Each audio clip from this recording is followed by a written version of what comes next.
নম্বর অঙ্ক দিয়ে 5-এর নম্বর অঙ্কে বলা ছিল একটি আয়তক্ষেত্রের দৈর্ঘ্য তার প্রস্থের দ্বিগুণ অপেক্ষা 6 মিটার কম। আয়তক্ষেত্রের ক্ষেত্রফল 540 বর্গমিটার হলে এর পরিসীমা নির্ণয় করুন।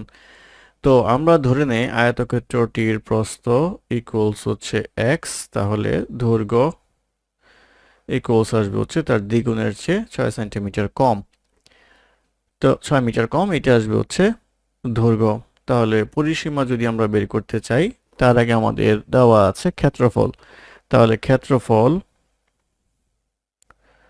ক্ষেত্রফল ইকুয়ালস হচ্ছে দৈর্ঘ্য গুণ প্রস্থ।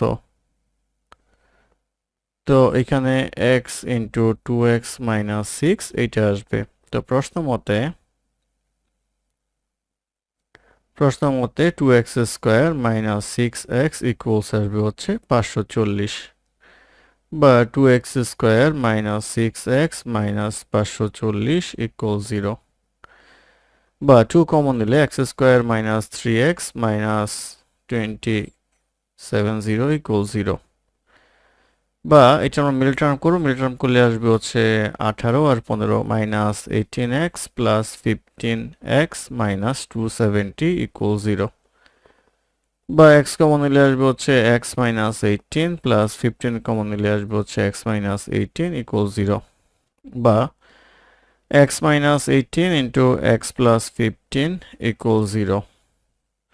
অতএব x মাইনাস 18 ইকুয়ালস আসবে হচ্ছে 0, x plus 15 equal 0। x equals আসবে হচ্ছে 18, x ইকুয়ালস আসবে হচ্ছে মাইনাস 15। মাইনাস 15 গ্রহণযোগ্য নয়, সেজন্য x ইকুয়ালস আসবে হচ্ছে আমাদের 18। আমাদের বের করতে হবে হচ্ছে পরিসীমা। তাহলে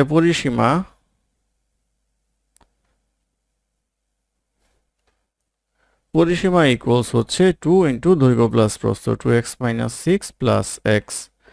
তো এটা আসবে হচ্ছে 2 ইন্টু 3x মাইনাস 6, এটা আসবে হচ্ছে 2 ইন্টু 3 ইন্টু x হচ্ছে 18 মাইনাস 6 ইকুয়ালস আসবে 2 ইন্টু 54 মাইনাস 6 ইকুয়ালস 2 ইন্টু আসবে হচ্ছে 48 ইকুয়ালস আসবে হচ্ছে 96 মিটার, অর্থাৎ 96 মিটার হবে হচ্ছে পরিসীমা। এটি হবে এই প্রশ্নের উত্তর।